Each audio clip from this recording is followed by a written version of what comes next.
Hello hello, c'est Mélanie de la chaîne Devenez Freelance et bienvenue dans cette nouvelle vidéo où aujourd'hui on va voir ensemble comment devenir freelance en 5 étapes.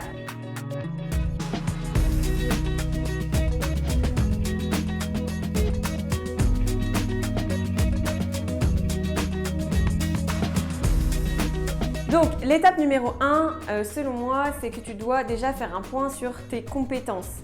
Est-ce que aujourd'hui les compétences que tu as sont monétisables? Est-ce que tu peux en faire quelque chose? Donc prends un stylo, prends un papier et commence à noter aujourd'hui si par exemple tu es salarié et que tu souhaites devenir freelance dans les années ou les mois qui vont suivre, ce que je te souhaite. Eh bien, fais un point sur tes compétences. Moi, quand j'ai commencé, je me suis dit, mince, qu'est-ce que je sais faire? J'adore communiquer sur les réseaux, voilà, je fais un petit peu de vidéos. Bon, c'était très amateur, mais j'ai commencé comme ça. Donc, je me suis dit, ce que je pourrais faire peut-être, c'est monétiser la rédaction sur les réseaux sociaux, les posts, etc. Au départ, j'y avais pas du tout pensé, hein. C'est une idée qu'une coach m'a soumise. Donc, Christelle, si tu passes par là, merci de m'avoir soumis l'idée parce que sans elle, j'en serais pas là aujourd'hui et je ne serais pas passée à l'action. L'étape numéro 2, une fois que tu as fait le point sur tes compétences, je t'invite à créer ton offre. Est-ce que tes compétences sont monétisables? Et dans ce cas, il faut que quand même tu commences à créer une offre pour tes clients.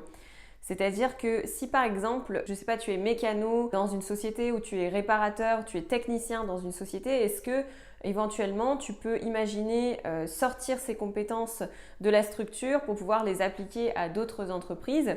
Si c'est le cas, eh bien il va falloir trouver une tarification, une offre. Donc je sais pas, ça peut être du maintien, par exemple du suivi de machines avec un abonnement mensuel, ou alors est-ce que c'est plutôt une presta ponctuelle? Si par exemple le client t'appelle et te dit voilà, maintenant j'ai un problème avec telle machine, est-ce que tu peux venir la réparer? Et dans ce cas, il faut que tu réfléchisses à est-ce que je fais un prix à l'heure parce que ça te demande un déplacement et tu vas y passer un certain temps. Donc par exemple, tu peux éventuellement faire une offre par rapport au nombre d'heures que tu passes, ou alors tu te dis c'est un tarif en fonction d'une prestation et dans ce cas, tu dis par exemple prestation de réparation, c'est X euros. Donc je t'invite déjà à réfléchir à ton offre, à ce que tu peux faire avec tes compétences. En numéro 3, eh bien, il faut trouver son premier client. Alors, mon conseil pour trouver ton premier client, c'est que parfois, quand on dit trouver le premier client, tu commences à te dire mince, va falloir que je fasse de la prospection, va falloir que j'aille toquer aux portes, que j'aille chercher les prospects froids, ça va être dur. Et du coup, tu te mets peut-être des freins. Enfin, en tout cas, moi, quand j'ai commencé, je me suis dit comment je vais trouver mes premiers clients? Tout le monde s'en fout. En plus, il y a des pros qui savent faire ça. Moi, je débute. Pourquoi les gens voudraient commencer avec une débutante? Et en fin de compte, je me suis rendu compte que tes premiers clients, c'est les gens qui sont autour de toi. En fait, c'est ton réseau proche. Donc déjà, si par exemple tu aimes communiquer sur les réseaux sociaux, eh bien commence par le dire sur tes propres réseaux que tu lances une activité, que tu démarres.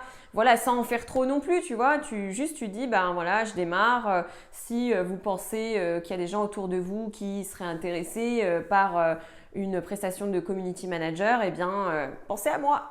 Voilà, donc c'est comme ça que moi j'ai commencé et en fait je me rends compte que même aujourd'hui les clients que j'ai c'est souvent des clients de mon réseau proche et donc du coup c'est pour ça que c'est super important de travailler son réseau. Alors quand je dis travailler son réseau c'est tout simplement discuter avec les gens et aimer discuter aussi avec les gens. Enfin je veux dire moi c'est quelque chose, je prends toujours beaucoup de plaisir à organiser des réunions, j'ai un mastermind donc franchement c'est super cool, j'aime trop et donc je vous invite à réseauter et à le faire savoir à votre réseau proche que vous lancez une activité de freelance. En 4, ce que je vous conseille de faire, c'est de monter une structure.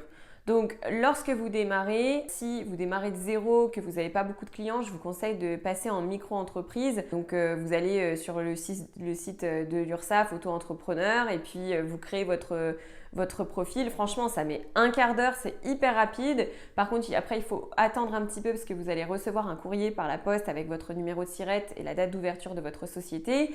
Mais en tout cas, ça vous permet déjà de facturer en toute légalité. Voilà ce que je vous conseille de faire. Moi, quand j'ai commencé à faire mes prestations, j'ai ouvert une auto-entreprise et ça fonctionnait bien.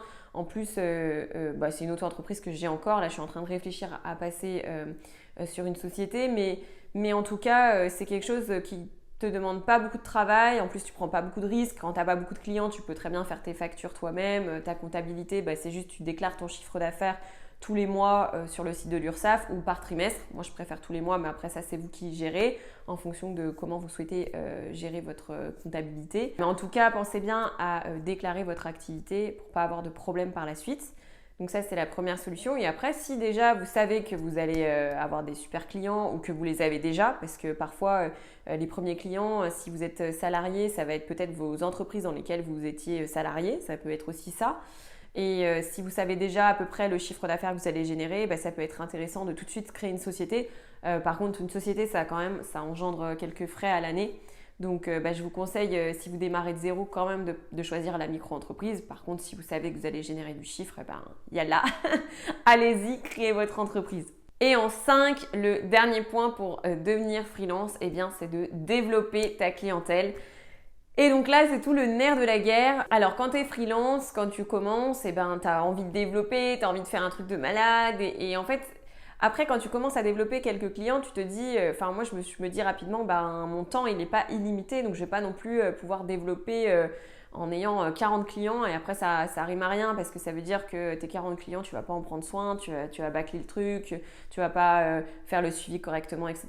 Donc il vaut mieux au départ avoir quelques clients, bien les gérer, bien les cocooner, avoir des bons témoignages, des bons retours d'expérience et ensuite pouvoir partager ça et après commencer à réfléchir à comment scaler, comment développer ton activité, peut-être en prenant des sous-traitants ou travailler avec d'autres prestataires en partenariat. Et pour développer ton activité, ce que je te conseille, c'est tout simplement d'en parler autour de toi. Donc ça peut être tout simplement en participant à des séminaires, à des congrès, ou ça peut être par tes réseaux sociaux. Donc après ça dépend, c'est toujours pareil, ça dépend dans quel domaine tu es. Il y a plein de réseaux sociaux qui sont potentiellement utilisables pour communiquer sur ton activité. Regarde où est ton client et utilise le réseau social qui correspond à là où se trouve ton client. Si ton client a, une cinquantaine d'années, je ne sais pas si c'est réellement important d'aller communiquer sur TikTok par rapport à ton activité. Après, il faut tester, de toute façon, il faut tester. Et par contre, il faut être cohérent à ta cible, où est-ce qu'elle se trouve pour que tu puisses au mieux communiquer et au mieux développer ton activité. Donc voilà les amis, comment devenir freelance en 5 étapes. J'espère que cette petite vidéo vous a plu. N'hésitez pas à mettre un pouce en l'air si elle vous a plu et à vous abonner à la chaîne. Je vous dis à très vite pour une prochaine vidéo. Salut!